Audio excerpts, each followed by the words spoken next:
What is dangerous to forget? The codes for the internal emergency line of the factory. I work at a place that needs special equipment to put out the fires that could potentially happen there. You can't put it out with water, or you would kill everyone in the room. Luckily we have our own fire department on the premise. Problem is, bever their number became mandatory to be on speed dial on every phone in the company. You had to dial the fire department and ask them to contact them, or you had to dial a 10-number long number, and nobody could remember it the fly, because it never happened that often, and I is kinda hard to think straight due to the gases and fumes that the fire is spreading. That you're not wearing the pants with the keys but went to the store in your joggers for like once in your life because you were hungover, because then when you get back and stand outside your door like a proper fool you realize that your phone is still in your apartment as well. Not that it would matter too much since your flatmate would sleep through a civil war and probably won't wake up for hours. Stop, drop, and roll. Most people learn this in kindergarten, then don't retain the info and end up running when they catch on fire, making everything much worse. Keeping good dental hygiene really bites you later on if you're not careful. Please stress this to your kids. To the point of scaring them. I wish I had listened. I caught up when I got a little older, but I still lost one tooth to an internal resorption, had 4 root canals, and lots of other work done. Edit. I'd like to add that the threat for poor dental care should not be the dentist. All that does is teach kids to fear the dentist.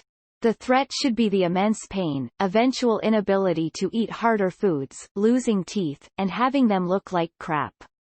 Their inaction needs to be tied to the encouragement of brushing their teeth, not the threat of dental work. Edit. Changed scarring to scaring because it could be misconstrued and scarring is a bridge too far. A towel. Sure thing, Mr. Ford Prefect. That you are not irreplaceable at work. Way too many people think that they can't be replaced at work, and way too many managers, higher-ups think that they can't replace a person. So when that person does shitty and abusive behavior, it is excused because what would we do without them? You ain't Jesus or Mary Poppins, you can be switched out for someone who treats others better. That putting a croissant in the microwave for 20 minutes has a different effect than it being in an oven for 20 minutes. Edit. Thanks stranger for this toasty at home award. I laughed so hard I farted. Edit 2. For everyone asking why I put a croissant in the microwave, in my country the microwave and oven can be the same machine. I was making fresh croissants from French pastry. I set the time and then accidentally moved the wheel to microwave instead of oven. I like how specific this one is. Black smoke everywhere. I'm ashamed to say I've done this twice. By accident, but still, no fun coming out of the shower only seconds before everything goes up in flames. Close calls. Your girlfriend's birthday. No problem if no GF. Which happens if you forget her birthday. I never forget your girlfriend's birthday. Traffic. People walk out into traffic without a care in the world. After all, they haven't been hit yet. And don't they have the right of way anyway? Hoodies up, earbuds in, and heads down they walk without a care in the world. Horns blast and tires howl, but nothing deters our determined pedestrian. Onward he goes, oblivious to the world around him. After all, it's not his problem.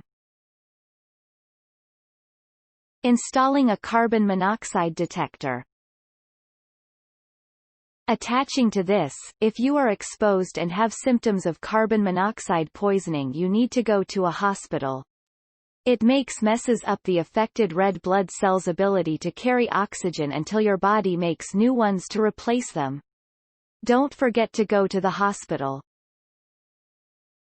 I keep begging my dad to get one after there was a CO2 leak at my friend's house while him and I were hanging out.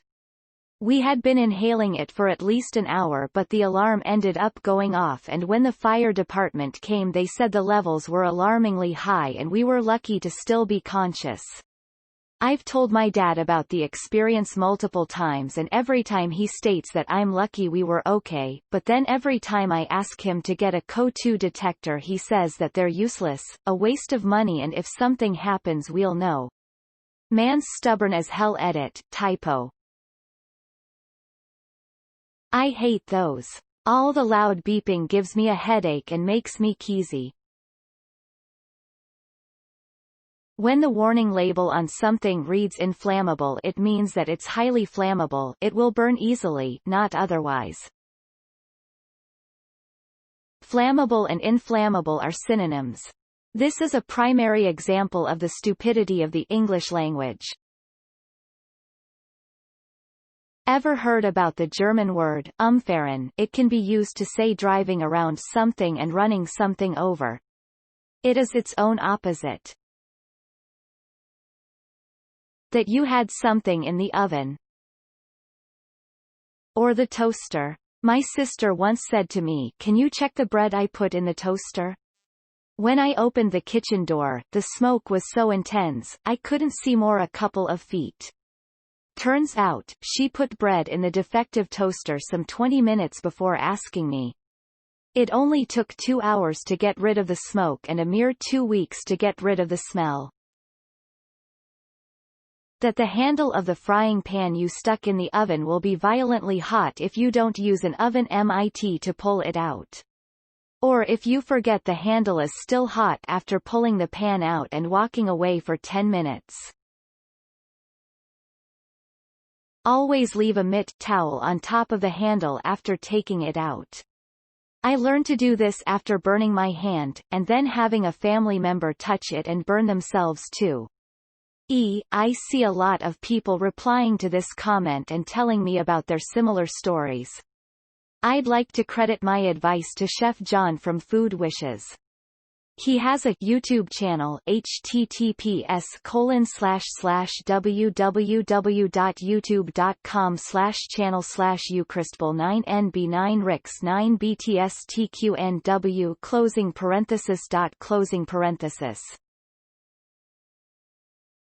Do not put water on a grease fire. Do not put water on a grease fire. It will make the fire grow. If you have a grease fire, place a metal lid or flat pan over the source of the fire to deprive it of oxygen. Turn off the heat source. If you can't do a lid, pour baking soda on it. Edit, also salt and damp dish towels from commenters. Your baby is in the backseat of the car. The amount of parents who forget their kids are still in the car after they lock it and roll their windows up is honestly horrifying. Especially here in Florida, cars turn into ovens and will practically fry your infant child inside out. I can't even handle driving with the windows down with no AC. I couldn't imagine what it's like for a small infant who's still strapped in to be sweating and crying for someone to get them out. I couldn't imagine the physical pain of coming back and your child isn't moving and is in a pool of sweat. Which pedal is the go pedal and which is the stop? I did this and ruined my parents' car and garage. And what is the not go nor stop but glide and caress it, or else the car turns into a kangaroo or stops while saying burr pedal. Under the right circumstances, electricity can kill you instantly. And unless you're an electrician, you probably don't know what the right circumstances are. Always touch possible electric hazards with your knuckles. If you touch your fingers, the jolt might cause you to grab onto the hazard. Edit, okay, well, obviously the best case scenario is to not touch it at all. But sometimes electric workers don't know if something is active or not, so the method above is one option. Edit 2, I was taught this through fixing small things such as light bulbs and electric farm fences. Listen to some of the comments below and ask a certified electrician to do the big things. I learned this from Jurassic Park. That behind the usernames are actual living people on the other side of the screen. I can't believe how toxic people, even myself, can be. Would we say things like that to strangers IRL? No? Then don't do online either. You heard it on herddit.radio. Thank you for listening and we hope to see you next time.